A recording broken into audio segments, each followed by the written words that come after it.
Hello everyone, welcome to the optometry concepts. तो आज से हम शुरू करने जा रहे हैं एकोमोडेशन सीरीज, जहां पे हम सीखेंगे कि एकोमोडेशन होता क्या है और इसके डिफरेंट टेस्ट के बारे में, जो कि हम आसानी से अपने क्लिनिक में भी अप्लाई कर सकते हैं। एकोमोडेशन हमारी आंखों की एक यूनिक मैकेनिज्म है जो हेल्प करता है डिफरेंट टारगेट्स को फोकस करने में। ये मैकेनिज्म पॉसिबल हो पाता है because of crystalline lens and ciliary muscles. Crystalline lens +16 से 18 डायोप्टर तक का पावर कंटेन करता है और ये इलास्टिक नेचर का होता है। इसका मतलब है कि ये आसानी से अपना शेप चेंज कर सकता है और ये शेप चेंज करने में मदद करता है ciliary muscles with the help of zonules. तो अब जानते हैं एम्पलीट्यूड ऑफ एकोमोडेशन के बारे में, लेकिन इसे जानने से पहले हमें समझना पड़ेगा कि near point of accommodation and far point of accommodation आखिरकार होता क्या है। तो नियर पॉइंट ऑफ एकोमोडेशन वो क्लोजेस्ट पॉइंट है हमारे आंख का जहाँ पे maximum amount of accommodation use हो रहा है, विच मीन्स कि हमारा लेंस पूरी तरह से अपना पावर इस्तेमाल कर रहा है ताकि वो टारगेट इजीली क्लियर कर पाए।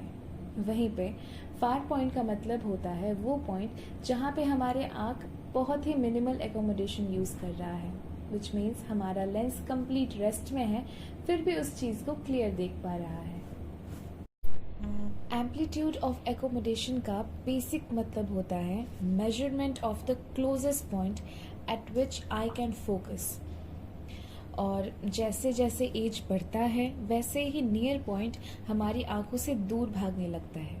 इसीलिए mostly after 40 years of age near additions लगने शुरू हो जाते हैं। तो आइए जानते हैं इस फॉर्मूला के बारे में विद एन एग्जाम्पल। सपोज हमारा नियर पॉइंट 12 सेंटीमीटर है and far point 6 metre. Far point depend करता है इंडिविजुअल के रिफ्रैक्टिव स्टेट पर।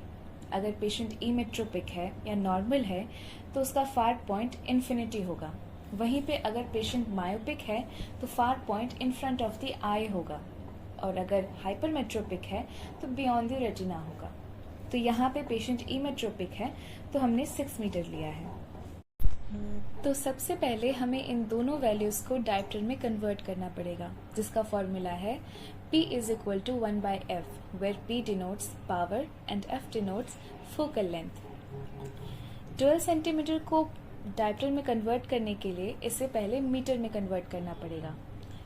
इसका ऑल्टरनेटिव है कि हम सिंपली 100 बाई फोकल लेंथ करें, विच मीन्स 100/12। इसका आउटकम आएगा 8.3। नेक्स्ट कैलकुलेट करते हैं हम far point which is 6 metre. इसमें हम डायरेक्टली 1/f अप्लाई कर सकते हैं बिकॉज ये ऑलरेडी मीटर फॉर्म में है। 1/6 करने से इसका आउटकम आता है 0.16।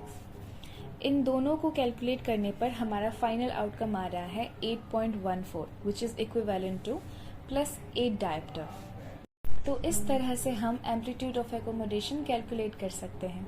बाकी भी कुछ फार्मूलाज हैं जैसे कि हॉफस्टर फार्मूला, जिसके ज़रिए हम मिनिमम, मैक्सिमम और एवरेज एकोमोडेशन निकाल सकते हैं ताकि हमें आइडिया हो कि उस पेशेंट के एज के हिसाब से उसे कितना एकोमोडेशन यूज़ करना चाहिए और अभी वो कितना एकोमोडेशन यूज़ कर रहा है। इससे हमें आइडिया मिलता है कि पेशेंट ज़्यादा एकोमोडेशन यूज़ कर रहा है या बहुत ही कम।